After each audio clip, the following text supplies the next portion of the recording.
Okay, so I'm Michaela Grobbel, and I'd like to take you into yet another country, this time to Vienna, and away from dance and music to and ask you to think about the visual arts and theater. But I think there's some interesting parallels to, especially to what Laura just talked about in terms of her dance project and my theater and art projects. The influx of Roma from Eastern European countries has been quite noticeable in Western Europe, especially since the extension of the EU. This is particularly visible in Vienna, and integration into Austria has been a huge challenge for both minority and majority cultures. I suggest that visual art and theater offer an important medium for Roma to work through their history of persecution and to raise awareness that they have been part of the majority cultures for hundreds of years, yet have not been treated as equal citizens. In 2007, Vienna became the first Romani capital of culture, so-called capital of culture, celebrating the cultural achievements of Roma who traditionally have not been recognized by the majority culture. Besides music and dance performances and storytelling, festival events also featured stage productions. The latter was, and still is, relatively uncommon, since Romani cultures had to rely on secrecy in order to preserve itself. Since the late 1980s, however, when Ceija Stojka, a Lovara from Vienna, published her first book, we have seen a shift that I consider a noteworthy caesura. More and more Roma are willing to share their history, their culture, their language with a non-Roma, out of necessity to counter the widespread ignorance about Romani culture and to stop further marginalization and discrimination. In her book, We Live in Secrecy, Memories of a Romani, Stojka talks about the need to prevent a second Paraimos and says, loosely translated, we must open ourselves and share our lives with the non-Roma. Otherwise, all of us, all Roma, will be swallowed up and fall into a huge hole again. Now, before talking about theater, I'd like to present Stojka's work as a painter whose artistic memory images offer a theoretical framework, I believe, that may also be helpful in interpreting contemporary Romani theater. So here we see the artist Ceija Stojka. She currently lives in Vienna. You see her number Z6399 tattooed on her arm. She survived 3 Nazi concentration camps as a child. You also see a sample of some of her artistic work. Some depict her very beautiful memories of being in nature, but as well as memories of horrific experiences that she and too many other Roma had to endure. Here we see her. The Gestapo took that picture of her as a child about a year before she was deported to Auschwitz-Birkenau, and we see her relatively recently showing us those photos. She herself was born in 1933 into a traveling family in Austria. Her family belongs to the Lovara, they are traditionally from Hungary, and until the Second World War used to be horse traders. She did not have the chance to go to school, not even temporarily, because by 1938 the Roma children were forbidden to attend school. By 1939 they also had to stop their traveling life, and they were lucky. Friends of theirs offered them a place where they could place their wagon for a while. But her father was already deported and killed in 1941, and Ceija and her 5 siblings and her mother were deported in 1943 to Auschwitz-Birkenau at first, and then under very lucky circumstances and courageous circumstances, they were able to leave on August 1, catch the last truck to Ravensbrück. And then by January 1945, she and her mother and some of her siblings were transferred to Bergen-Belsen until they were liberated by the British.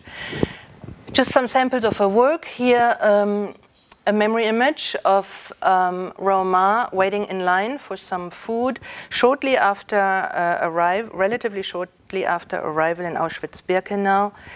This is a painting. She did it on a card, on the back side of a postcard. She paints on all kinds of materials and uses all kinds of materials to paint, including her fingers. Here, the heads and faceless heads were produced with her thumb. This is a memory scene. Her mother was very afraid. She was Ceija, her daughter, and other children were taken to something like a Christmas party by the SS in Auschwitz-Birkenau, but they did return. Here, a painting that depicts her life traveling alive again in Austria after the war.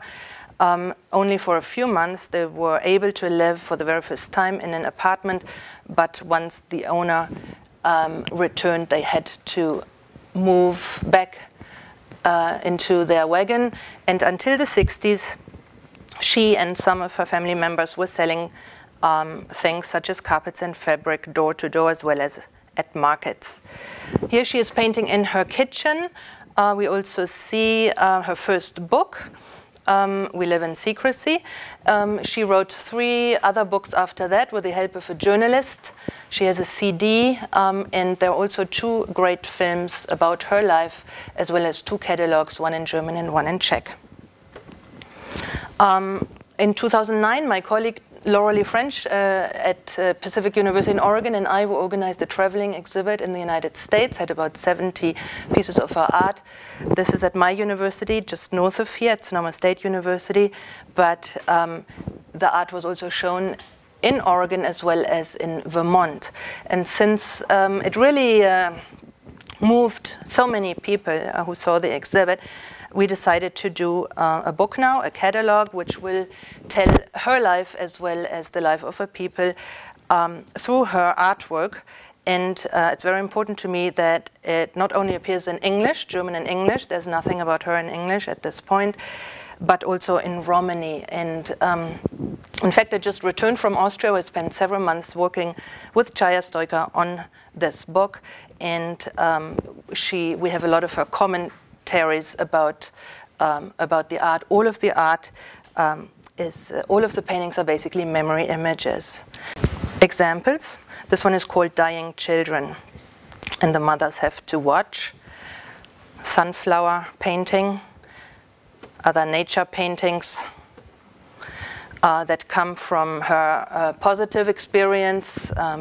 She was very happy as a traveling Romani. Then there's some other examples here. So overall, I'd like to say that her work shows the presentness of memory and, by extension, history, and this is what fascinates me. The frequent back and forth of scenes from the past and the present through the optics of the adult Romani, who remembers herself as a girl experiencing these historical events, shows us this notion of the past and the importance of making it visible and all of that has been repressed. This personal memory is also a shared memory. Her art, Stojka's art, is a form of storytelling through pictures in the present to Roma and non-Roma alike, which I find very important. And in fact, she has been very active for many years in schools and at other cultural institutions, and has given numerous art workshops and invited the Gage to critical exchanges many, many times. A lot of her work also shares very interesting parallels, I believe, with the Jewish philosopher Walter Benjamin, who's also very much interested in talking about the memory, about forms of memory, critical forms of memory, and how they shed light to the present. And there are, I believe, very fascinating pieces of artwork that actually exemplify those philosophical theories by Walter Benjamin, but Ceija Stojka herself was not aware of his work. A lot of her paintings also include writing. They show and show her concern with the materiality of history, memory, and so on. Birds are important. They remind me again of The Angel of History by Walter Benjamin. A lot of her painting, this one she called Today is Yesterday, it's a deportation scene, shows when the backside is used by her as well, and where she says on this one, today is yesterday, and she clearly is very, very much concerned with the impact of the past onto the present. She's very political. She uses symbolism, symbols, plays with different incongruous perspectives, makes the viewer really think, and even alludes to political parties, xenophobic, anti-Romani parties in Austria. So overall, I think that her concern with using art to create a memory space in which the past, the present, and the future come together, a creative and critical space, that is something that I see in a lot of really fascinating, innovative Romani theater as well. And so I would like to talk very briefly about 3 Romani theater groups and productions in Vienna. One is Teatro Rota, the first Austrian Roma theater. Then there's the theater that was sponsored by the EU, the initiative Tara House, and they have a particular play called Back to India. And then another play by Romani Dori, a group in Vienna, and their play called Research in Love. Okay. I'm particularly interested in these innovative types of theater performances that also function as collective self-representations, as well as highlight theater as something like a third space where minority and majority cultures can meet, and maybe even for the very first time, and start a dialogue.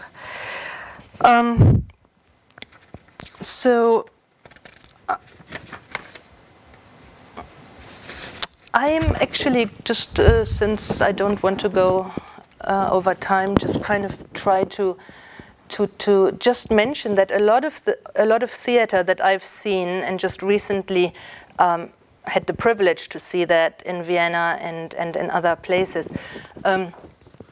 really work very critically and creatively with the past, especially the Nazi past, which is something that most Romani communities still suppress, have a hard time dealing with, because they're afraid that this, coming out may incite more violence against them. So it's an important part of a lot of productions. Strengthening Romani identity, self-awareness, and so on is another one. It plays with a lot of, it uses a lot of different languages. For example, German, Serbo-Croatian, English, Romani, and other languages. Often actors work with professionals and non-professionals from other countries. These productions are workshop-oriented, process-oriented,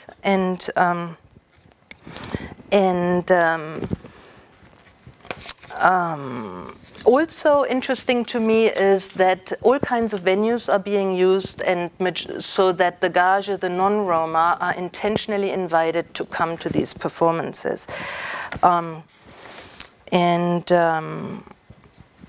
What I have also noticed that a lot of Viennese companies or ensembles collaborate with performers from other countries, and thus try to transcend national boundaries, and theater here serves as a tool of transnational community building in some sense. Also, it's important that to all of them, that Romani, at least to some extent, is being spoken, since many Roma actually, especially the younger ones, do not speak the language anymore.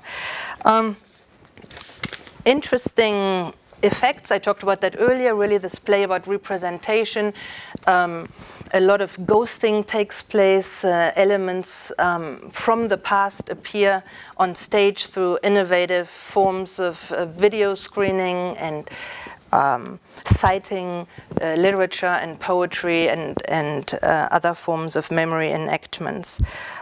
So I believe then that like Ceija Stojka's memory project, these performances also try to strengthen Romani's sense of self-worth, as well as create some understanding between Roma and non-Roma. And these kinds of artistic endeavors may indeed create a historical shift into a new social space where the different groups may coexist as partners who try to understand the so-called other in their specific cultural contexts. Thank you.